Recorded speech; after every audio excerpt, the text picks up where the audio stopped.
Welcome to Tech News Briefing. It's Thursday, June 8th. I'm Zoe Thomas for The Wall Street Journal.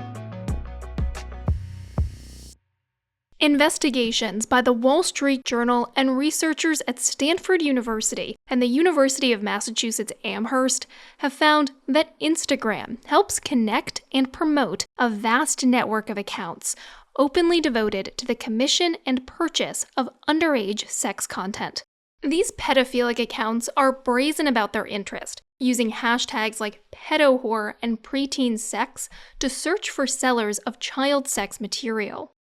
And seller accounts often claim to be run by children themselves and use overtly sexual handles. Both of these things violate policies of Instagram's parent Meta. The company has acknowledged the problems with its enforcement operations and vowed to improve them. With me to discuss this is our social media reporter Jeff Horowitz, who covered these investigations with reporter Catherine Blunt. Jeff, when someone on Instagram searches for one of these pedophilic hashtags, what kind of material are they finding? So, a network of accounts that is very openly advertising child sexual abuse material for sale. A lot of it is self-generated, but basically kids and teenagers that are essentially offering really vile stuff up into including self-harm and bestiality content. These hashtags are kind of watering holes for a community to form around that is interested in this stuff. The investigations found that Instagram helps connect and promote these kinds of accounts. How did researchers find that the platform is doing that? So, recommendation systems are very good at connecting people to the communities that they want to be part in and the content that they're interested in. And it's no different for pedophiles. So obviously there's a lot of pedophiles on Instagram because Instagram has 1.3 billion users, or a little more than that. The question is, how does the platform treat them? And the answer is that it caters to their interests by basically suggesting at every turn content that might be interesting to them. So that could be videos of little girls dancing.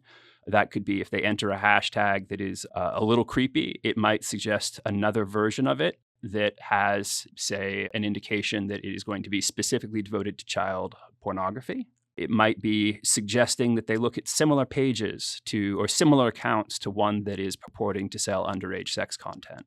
Yeah, can you explain a bit more about how that works? If you're not specifically searching for this material, how might you end up coming across it? So I spoke with a woman named Sarah Adams. She goes by the handle mom.uncharted on most social media. She is a Canadian parenting-related activist. Her main focus is the idea that pretty much devoting social media content to your children is a form of exploitation in of itself. And she, in the course of doing sort of online activism, gets sent terrible things all the time from people who are like, "Can you believe this?"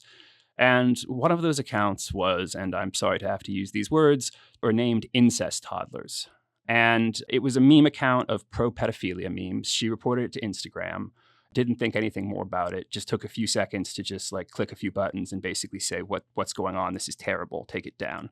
And over the next few days, her followers started bombarding her with questions saying, what is going on?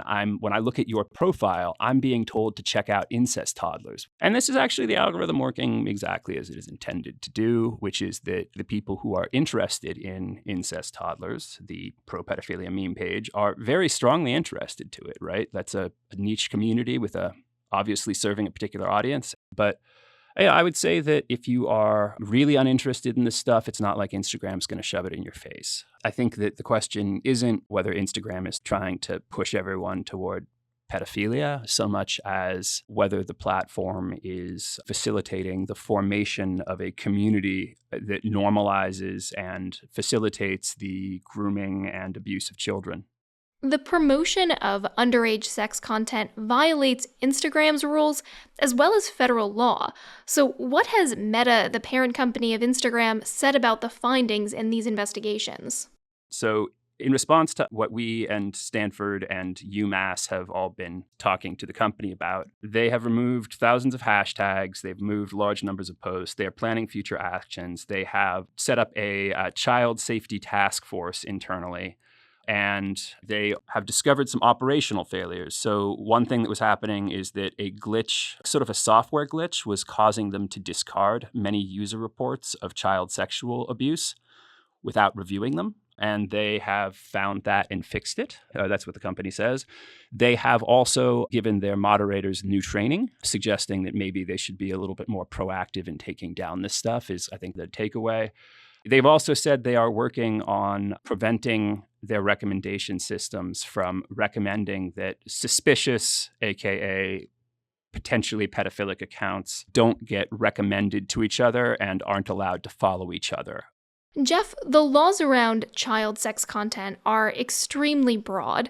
Investigating even the open promotion of it on a public platform is legally sensitive. What did university investigators say about the findings?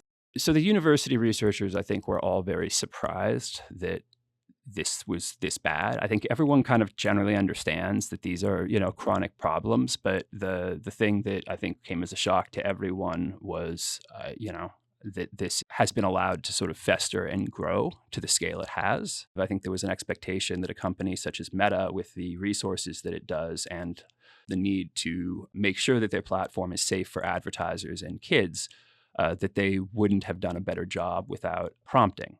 So what did the researchers say about fixing the scale of this problem? So I think that the thing that Stanford and UMass have been very focused on is that Instagram needs to, one, block the discovery mechanisms that are leading people to these communities, and two, just invest heavily in human research to track what's happening.